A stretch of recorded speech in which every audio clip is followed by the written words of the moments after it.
and welcome to the Tao of Our Understanding Recovery Podcast. In this podcast, we discuss mystical works of literature and how they relate to recovery. We hope you enjoy today's podcast episode. Hello, this is Buddy C. Welcome to the Tao of Our Understanding Recovery Podcast. Today we have Brian and Drew and Oscar. Good to have you guys. We'll be talking about the 68th verse of the Tao Te Ching. I like to mention at least one resource. Today I'm going to mention attending the meeting, which ends up being our podcast. Anyone's welcome to attend our podcast meeting. A lot of people are hesitant, thinking they don't know enough about the Tao Te Ching, things we talk about. All we discuss is how this relates to our recovery. So if the Tao speaks to you and enhances your ideas of the higher power in some way, you have something to share. I guess by default, if you're listening, you have something to share. If you've came back for a second listen, you have something to share. The link we post in our private Facebook group by the same name as the podcast, or you can email me and I'll be happy to send you the link at info@buddyc.org, and I will send the link to you. We meet every Saturday morning at 9 a.m. Eastern. Lasts about an hour. If there's anything said, some people get a little personal for what they want to be placed into the ethers forever. And if you say something that you would like removed, I'm happy to take things out if I need to. I've done that fairly often. Don't mind it all, because it does happen. But you're welcome to attend. And you're welcome just to sit and listen too. You don't even have to participate. So let's move on to the verse for today. The 68th verse of the Tao Te Ching. Oscar, let's start with Jonathan Starr, please. Yes. Thank you so much. Verse 68. The best warrior leads without haste, fights without anger, overcomes without confrontation. He puts himself below and brings out the highest in his man. This is the virtue of not confronting, of working with abilities you have, of complying with the laws of heaven. This is the ancient path that leads to perfection. Thank you. Thank you, Oscar. Brian, what do you have for us today, sir? I got the Derek Lynn. The great generals are not warlike. The great warriors do not get angry. Those who are good at defeating enemies do not engage them. Those who are good at managing people lower themselves. It is called the virtue of non-contention. It is called the power of managing people. It is called being harmonious with heaven, the ultimate principle of the ancients. Thanks. Thank you, Brian. Drew, you have Stephen Mitchell? I do. The best athlete wants his opponent at his best. The best general enters the mind of his enemy. The best businessman serves the communal good. The best leader follows the will of the people. All of them embody the virtue of non-competition. Not that they don't love to compete, but they do it in the spirit of play. In this, they are like children and in harmony with the Tao. Thank you, Drew. I'm going to read Gai Fu Feng. Maybe we'll use it today instead of Mitchell for our conversation. A good soldier is not violent. A good fighter is not angry. A good winner is not vengeful. A good employer is humble. This is known as the virtue of not striving. This is known as ability to deal with people. This, since ancient times, has been known as the ultimate unity with heaven. So it can't mean that a good soldier is not violent. That can't mean that a good soldier doesn't fight. It's just like when we talk about Wu Wei, effortless effort doesn't mean it's not effort. Just the way we understand it, the way I understand it, is effort without selfishness, dishonesty, or resentment. Fear. Without the fear, exactly. Effort without fear. Effort without trying to control. Yes. Effort without contrivance. A good fighter is not angry. Now that makes more sense. I can see that too. Anyone I know that's ever practiced martial arts says that it's impossible to practice in any kind of competition if you're angry. That works against you, not for you. Boxers say the same thing. When you get angry, you've lost it. A good winner is not vengeful. Same, I can see that too. No fear involved. All of those are examples of how fear can be seen in my life, aren't they? Mm-hmm.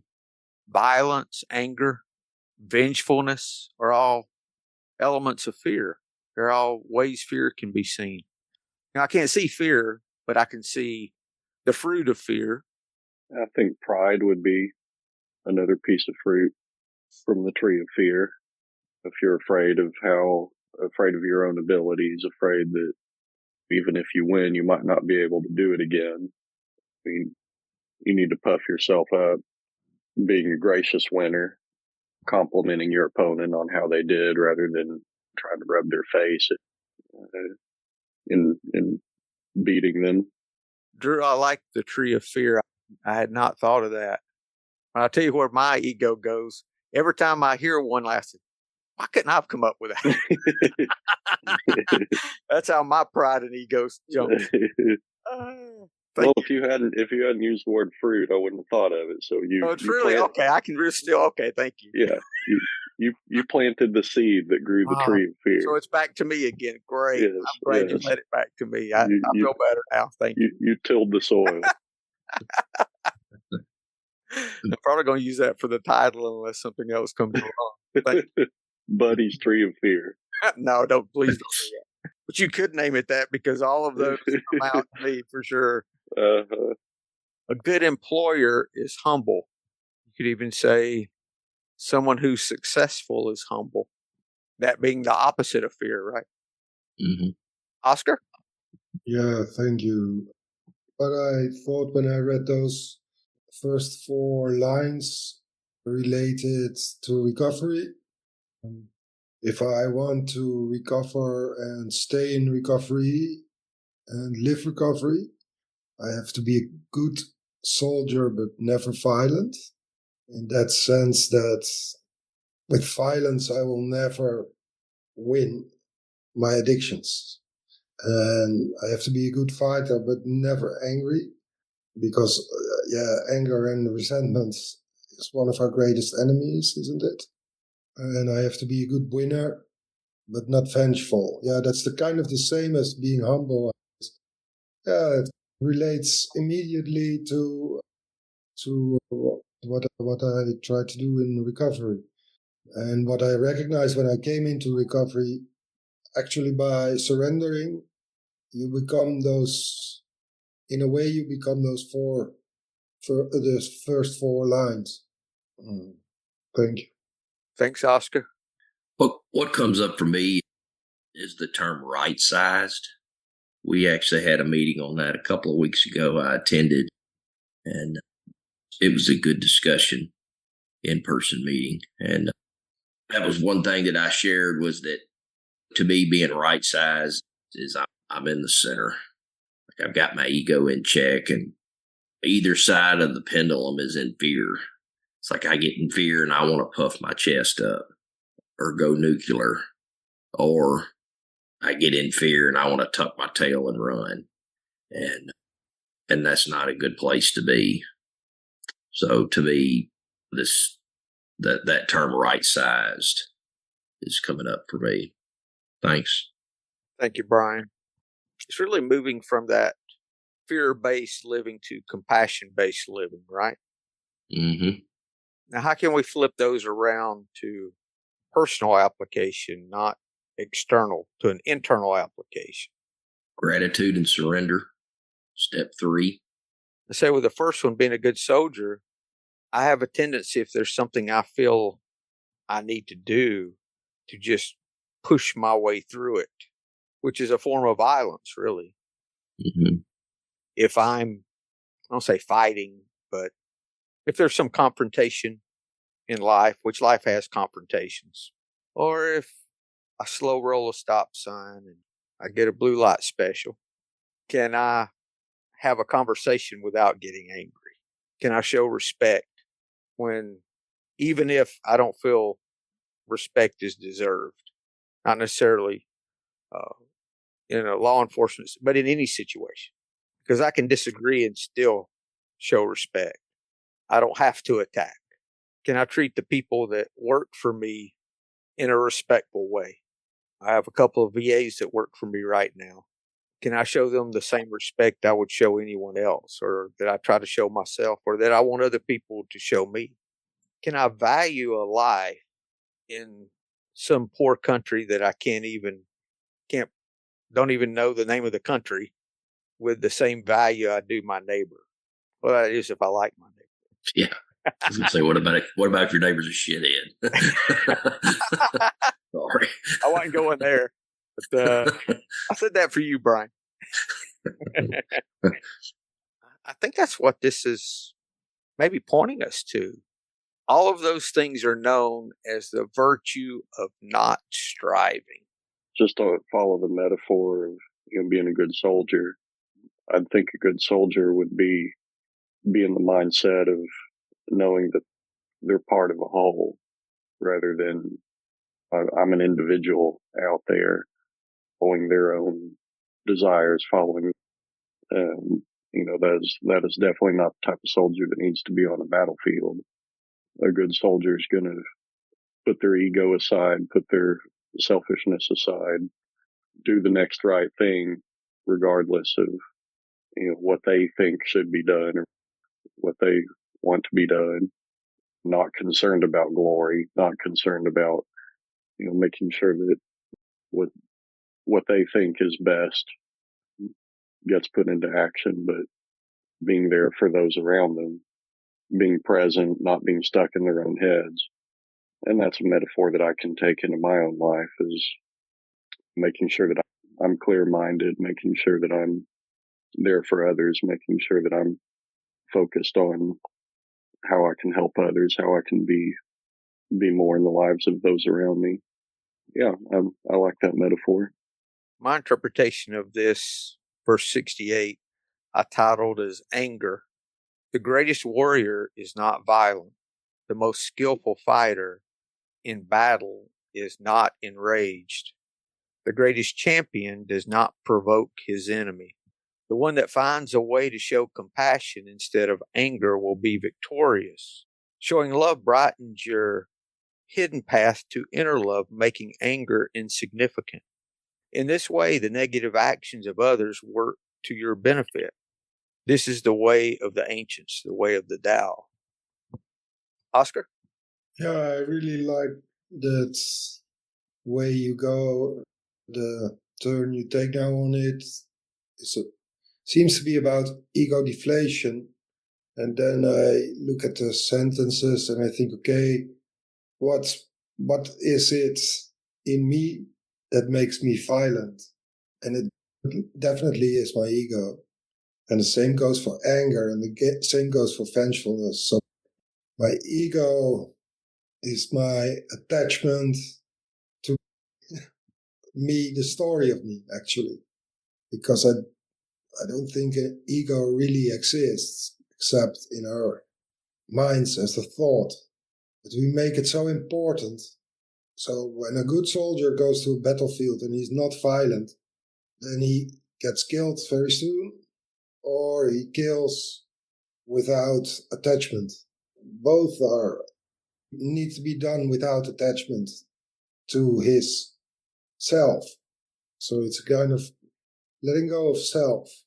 And what remains is a good soldier, a good fighter, a good winner, a good employee. But there's no self involved anymore because there's no attachment to that self. And then I talk about self with small s. Thanks. Thank you, Oscar. That's good. And ego is just there protecting our fear, right? Comes all back, don't you think? It is our fear. Yeah, it is our fear. Yeah. That's all fear has, are those tools of negativity. And as we surrender our fear, which we start seeing in steps 4 through 9, then we start, it's 4 and 5, 8, 9, and then step 6 and 7 help us with those fears that we're surrendering to. Because how do I know if I'm a soldier? I don't know. I can't know that I'm not violent unless I'm in a situation that I have to see. It's praying for peace and you get a line to stand in, that kind of thing. Unless I'm fighting or in a fight of some kind, I don't know if I'm going to get angry or not. I can't find that out sitting on the sidelines. How can I know if I can be right sized with success? I don't know unless I've tasted success.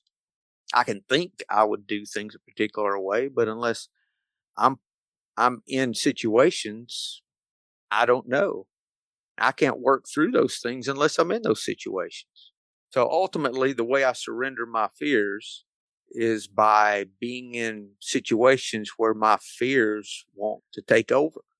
If I'm not in those situations, I can never surrender those things.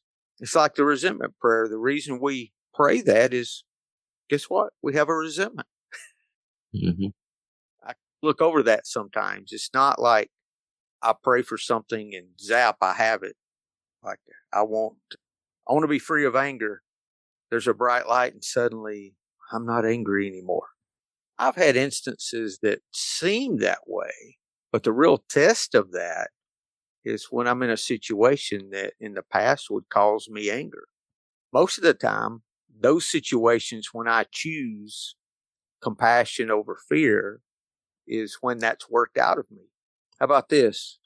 There's no need to surrender if there's nothing to surrender to. You know, if I'm not in, I don't say the battle because that for me, that kind of goes into the idea here is for me to learn how not to fight, not how to fight. But I can't learn how not to fight unless I have an opportunity to fight. Like you said, Brian, how can I be right sized if I never have an opportunity not to be? You mentioned the word successful, and I thought, what about if you're already successful? You're successful in somebody else's eyes. There's Back to the ego. there's all kinds of ways we can get out of proper proportion with those things. Mm-hmm. Oscar? Yeah, my experience is that life gives me enough opportunities to surrender everything. It will come one day or another. It will come, and then it's the art of recovery is to remember at that time to surrender it when I feel it. So when I feel anger, and at that moment I remember, oh, instead of suppressing it, it's a gift to being able, or a blessing to being able to feel it and just let the feeling be as it is, feel it. And when I let the feeling go as it goes through my body without working on the anecdote of the anger, but just the feeling, let the feeling go, so I surrender to the feeling, and then I do my steps 6 and 7, and try to let go of it, and then it feels really healing. It's though I know there will be other opportunities to repeat this in the future. They will come. They will come for sadness, for jealousy, for anger, for all things. But it's the path of recovery, I think, to recognize it and surrender to it in the moment. Thanks. Thanks, Oscar. Yeah, Oscar, recovery is a process. Sometimes it happens like we hear in the promises. Suddenly we realize God's doing for us what we couldn't do for ourselves. We get through a situation and, oh, I behaved differently. And I think that happens with the other work that we're doing.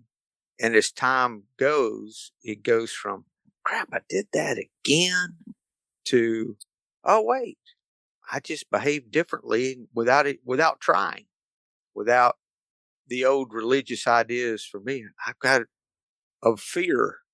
of a fear-based practice rather than a compassion-based practice. I think that's the difference. Oscar?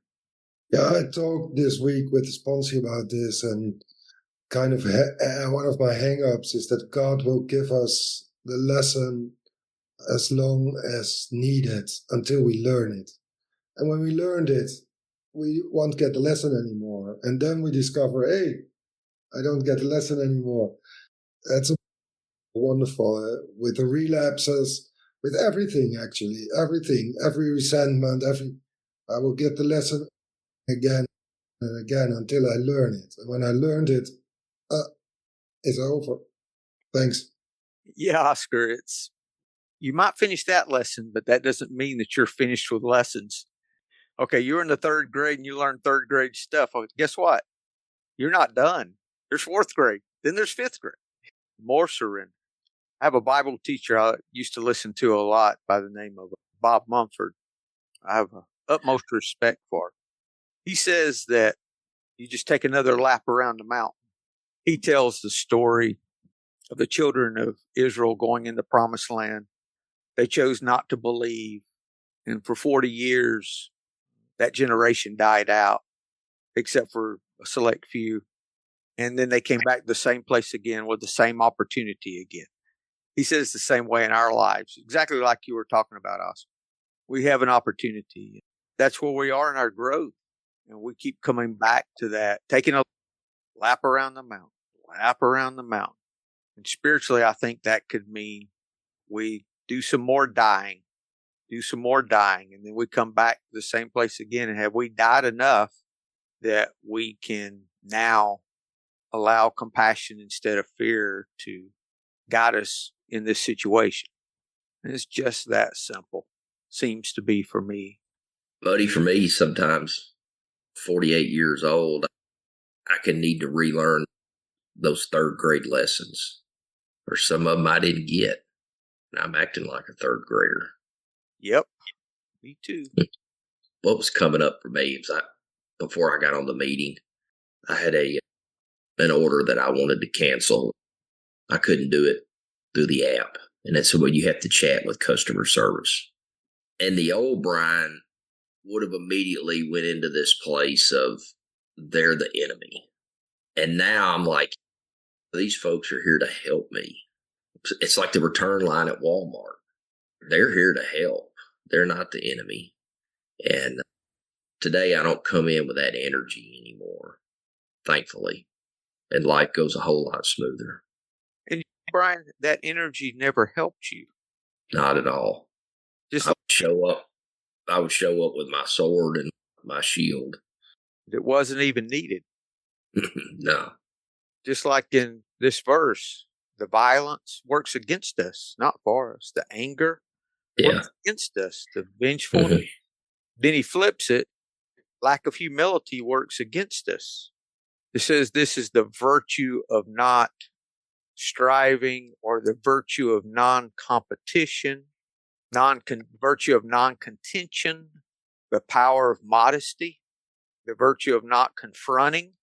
And that can be so easily construed to mean something different. Mm-hmm. Doesn't mean we don't take care of things that need to be taken care of. We just do it. We can do it in a way that we don't allow fear to control the narrative. How do I know I'm allowing fear to control the narrative? My voice starts raising. Suddenly I think, oh, wait a minute. I'm yelling and I didn't know I was yelling. That used to happen all the time. Had no idea I was yelling until I was. And it wasn't on purpose. And I think I need to start yelling now. It wasn't none of that. It was like the opposite of what we see in the promises. It was suddenly we realize fear is controlling our life. All over a 50-cent coupon. Yeah.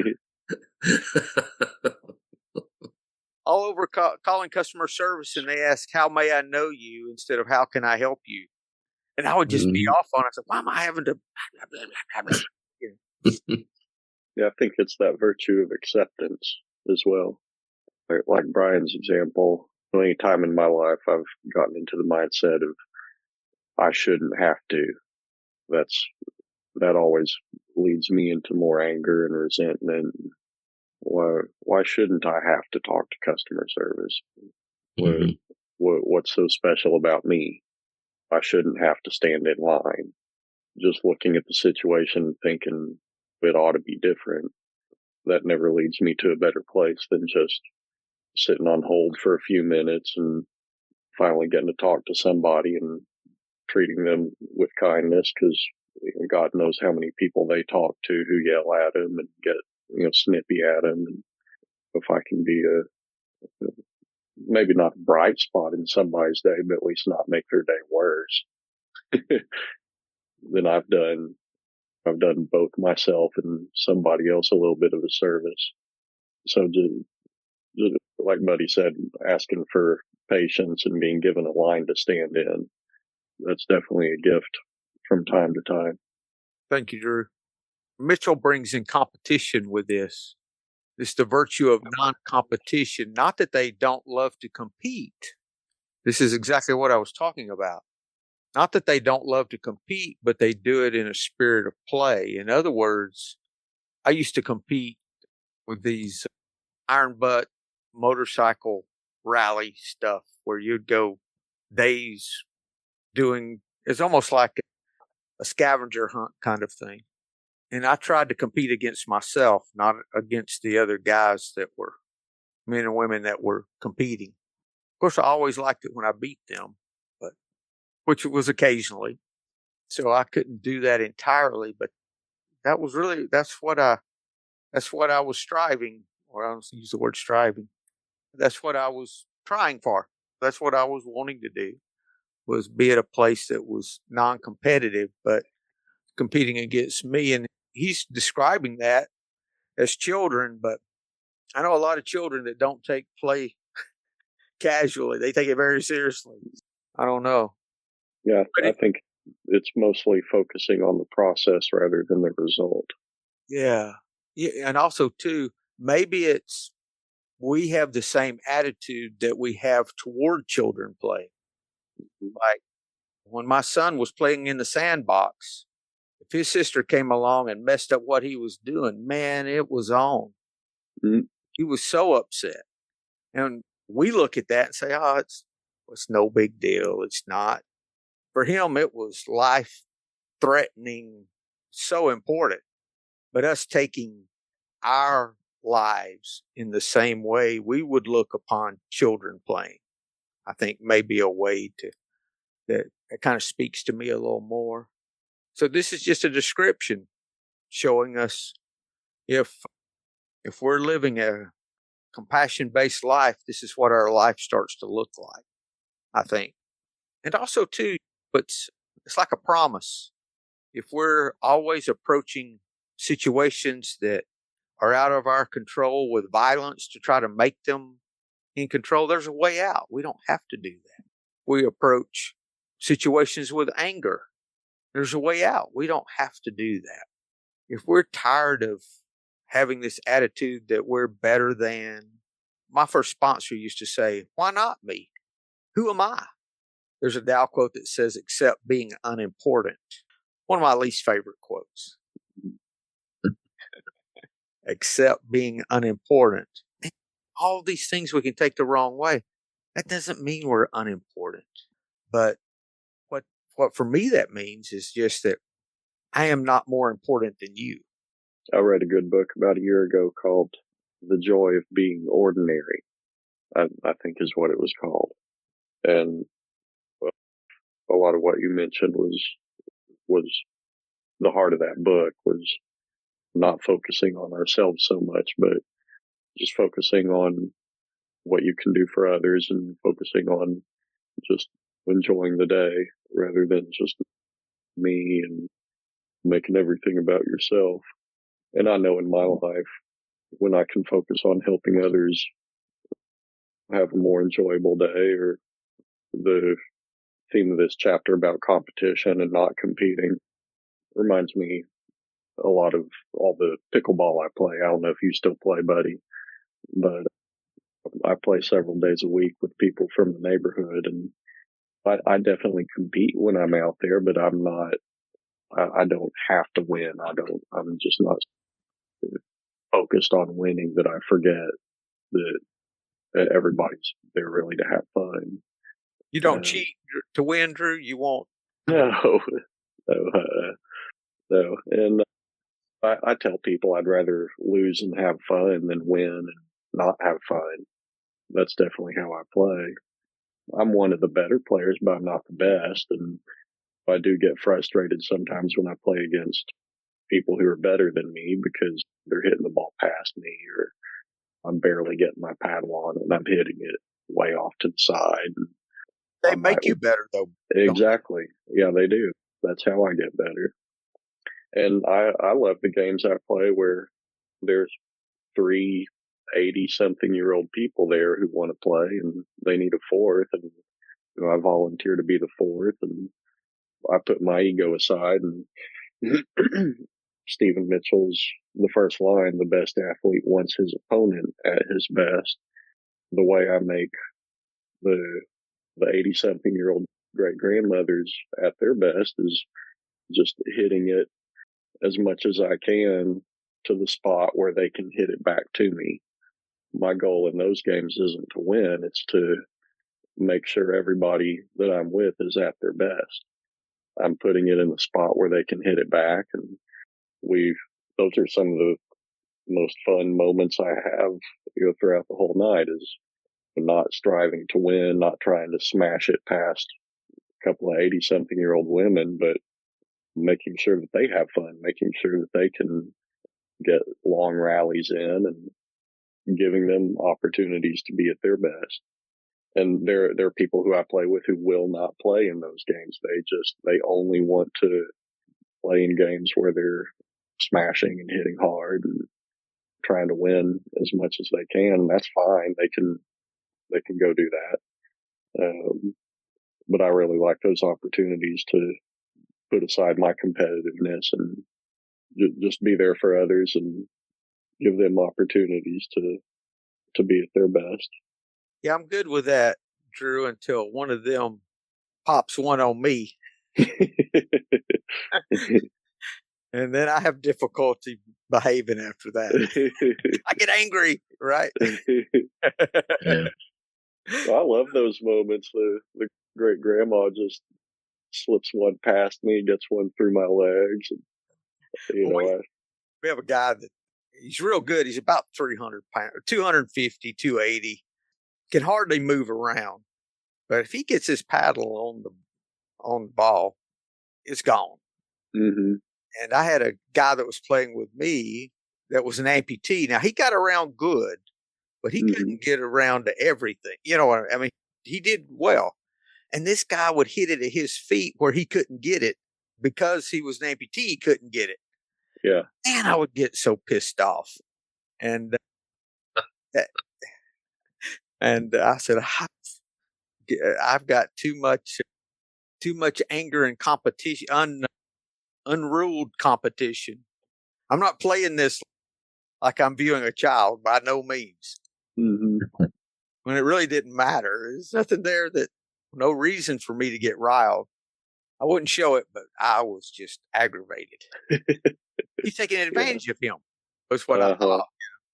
Yeah. So I made sure to hit it away from him every day. He didn't get no easies.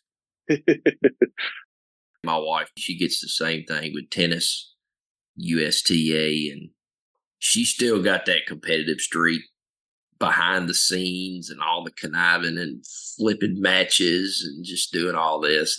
These folks are something else. At the end of the day, y'all are there to have fun. And that's what she says. No, they're not there to have fun. They're there to win, Brian. Most of them. Yeah. I have a family that plays in those leagues, and they are super serious. Yeah. Yeah. Brandy's got one or two teams. I know she's got one this season. But yeah, she lets it get under her skin sometimes. That takes the fun out of it, too. Yeah. Really. Yeah. Unfortunate. I got a guy that I know that his wife plays with my wife, and he just asked her one day. She was just And he said, are you even having any fun doing this? Mm. You come home every night complaining. Have you asked yourself, are you even enjoying this? This conversation reminds me, I used to play a lot of racquetball when I was a kid, and I played with two pastors. One pastor, oh, he was great. He just good competitor. We got along great, no issues at all. The second pastor, I noticed real quick, he would cheat to win. And That's that gray area in the back of the book. Oh, that is. I said, well, you go to hell for cheating. What are you talking about? I've learned real quick. I had to watch him like a hawk. And racquetball is difficult because you're not supposed to turn around. You're supposed to stay forward. So if they say it's out or you've almost got to trust them on their calls, because if you turn around, you'll get hit. So that's the first thing you learn is do not turn around. I peeked one time and it was over the line, and I was like, that's not right. But anyway, I think he was probably taking the real enjoyment out even for himself. Mm-hmm.